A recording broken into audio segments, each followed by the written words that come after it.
চিনুক আর খারাপভাবে চিনুক, এটাই সত্য কথা। আর সে যেভাবে কথাবার্তা বলতেছে আসলে কথার লাইন ছেড়ে গেছে, টাকা একটু বেশি কামায় লাইছে তো, এই কারণে অনেক সমস্যা।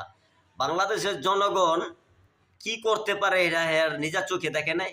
পুরা দেশ চালাইছে, পুরা বাংলাদেশ রাষ্ট্রটা চালাইছে, তারা যে মিনিশে মানুষ কি করছে এটা হ্যাঁ বোঝায় মাথায় জ্ঞান হয় না বা বুদ্ধি হয় না, এই কারণে হ্যাঁ উল্টাপাল্টা কথা মুখ দিয়ে বলতেছে। এই সামান্য বই বই নিয়ে এত কিছু, আসলে 1,000 টাকা নিতেছে বাংলাদেশে। কেউ যদি গু বিক্রি করে ভাজি কইরা, তাও মনে করেন হুদুকে খায়া ফেলাইব। যদি কোনো সেলিব্রিটি বিক্রি করে, তা এর দশা হলে এইটাই।